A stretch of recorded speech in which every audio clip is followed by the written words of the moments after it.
क्या अधिकारियों ने सोचा होगा कि कभी उन्हें इतने नगद पैसे मिल जाएंगे जिसे उठाने के लिए ट्रैक्टर के ट्रॉली की जरूरत पड़ेगी? क्या आपने कभी 20 करोड़ रुपए नगद एक साथ देखा है? स्क्रीन पर चल रहा तस्वीर को आप ध्यान से देखिए और सोचिए कि एक बार में जब इतने कैश को ईडी ने देखा होगा तो क्या हुआ होगा। इतने पैसे को गिनने के लिए कितने लोग और कितनी नोट गिनने वाली मशीनें लगी होंगी। 2000 और 500 के कुछ 10-20 नोट मिलते होंगे तो आपको कितनी खुशी मिलती होगी और एक सुकून भी कि मैंने जो मेहनत किया है उसका मेहनताना मुझे मिला है। लेकिन क्या आपने सोचा है कि जिन पैसों को आप बड़ी इज्जत से देख रखते हैं, उन पैसों का एक बड़ा जखीरा बेतरतीब तरीके से पड़ा हो तो आपको कैसा लगेगा?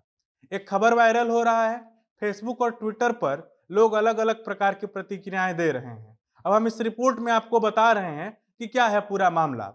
इससे पहले नमस्कार, आप देख रहे हैं जनता जंक्शन। आपके साथ में हूं नीलांबर पाठक और कैमरे के पीछे खड़े हैं विशाल।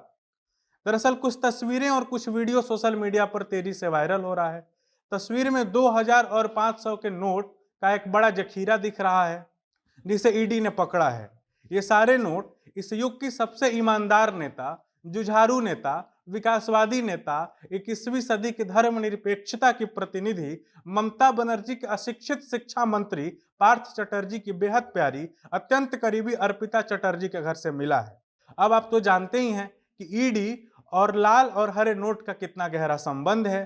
पिछले दिनों ईडी ने झारखंड सरकार की ईमानदार ऑफिसर पूजा सिंघल के यहाँ से इतना ही नोट पकड़ा था, जिसे देखने के बाद ईडी अधिकारी बहुत चक्के हो गए। इस बार फिर ईडी ने अर्पिता मुखर्जी के घर रखे इन नोटों को सूंघ लिया है और ईडी अधिकारियों ने पूरे दल बल के साथ चल दिया अर्पिता मुखर्जी की खातिरदारी करने के लिए। अर्पिता मुखर्जी के घर रात भर ईडी ने अपना जांच का जलवा दिखाया और अब नतीजा आपके सामने है। आदरणीय अर्पिता मुखर्जी जी के घर मात्र 20 करोड़ रुपए नगद मिले हैं। इतने सारे नोट को देखते ही ईडी अधिकारियों ने अर्पिता मुखर्जी जी को दंडवत प्रणाम कर लिया। अर्पिता मुखर्जी बांग्ला फिल्म इंडस्ट्री में काम कर चुकी हैं। पुराने बांग्ला फिल्मों के अलावा उड़िया और तमिल फिल्मों में भी उन्होंने काम किया है। बताया जा रहा है कि मुखर्जी जी के घर ईडी द्वारा जब्त किए ये सारे पैसे पश्चिम बंगाल में शिक्षक घोटाले में पश्चिम बंगाल के अशिक्षित शिक्षा मंत्री पार्थ चटर्जी के हैं। पार्थ चटर्जी तृणमूल कांग्रेस के कद्दावर नेताओं में से एक हैं। क्रांतिकारी नेता ममता बनर्जी के लाडले हैं और अभी पश्चिम बंगाल में शिक्षा मंत्री के पद पर कार्यरत हैं।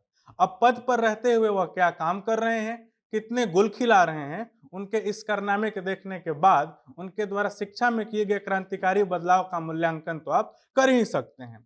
अब जब ईडी को अर्पिता मुखर्जी के घर इतने पैसे मिले हैं तो उन्हें और उनके करीबी शिक्षा मंत्री पार्थ चटर्जी को तो ईडी को पुरस्कार देना ही था। लिहाजा ताजा खबर यह है कि देश के विकास के लिए इस क्रांतिकारी काम को सलाम करते हुए ईडी ने पार्थ चटर्जी को ससम्मान गिरफ्तार कर लिया है और अर्पिता जी को हिरासत में ले लिया है। इधर मामले की नजाकत को देखते हुए पश्चिम बंगाल में विपक्ष भी फुल फॉर्म में आ गई है।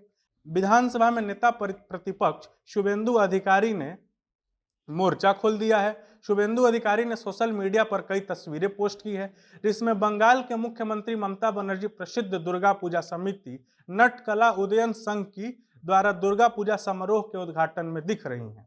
आपको बता दें कि नटकला उदयन संघ द्वारा जो दुर्गा पूजा मनाया जाता है, इस समिति के अध्यक्ष पद को मां दुर्गा की सबसे बड़ी भक्त अर्पिता मुखर्जी सुशोभित कर रही हैं। हालांकि अब जब अपने पुण्य कार्यों के कारण पार्थ चटर्जी और अर्पिता मुखर्जी को ईडी द्वारा जो इनाम मिला है उससे अपनी हिस्सेदारी लेने से तृणमूल कांग्रेस ने मना कर दिया है। तृणमूल कांग्रेस ने कहा है कि इन पैसों से तृणमूल कांग्रेस का कोई ताल्लुक नहीं है, जिसके पास से यह पैसे मिले हैं इससे उन्हीं का लेना देना। लेकिन पश्चिम बंगाल की मुख्य विपक्षी पार्टी भारतीय जनता पार्टी को यह बात समझ में नहीं आ रहा है। अब सवाल यह है कि एक घर में जब इतना पैसा मिला है तो अभी और कितने पैसे होंगे और उसका पता कब लगेगा। पश्चिम बंगाल के शिक्षा मंत्री पार्थ चटर्जी और अर्पिता मुखर्जी को यह देश के सामने आकर जवाब देना चाहिए कि आखिर इतने पैसे उनके पास आए तो आए कहां से। बहरहाल आप क्या सोचते हैं इस स्टोरी पर, कमेंट बॉक्स में जरूर बताएं। यदि आप इस वीडियो को फेसबुक पर देख रहे हैं तो पेज को फॉलो और वीडियो को लाइक कर लें, और यदि यूट्यूब पर देख रहे हैं तो चैनल को सब्सक्राइब और वीडियो को लाइक कर लें। बहुत बहुत धन्यवाद।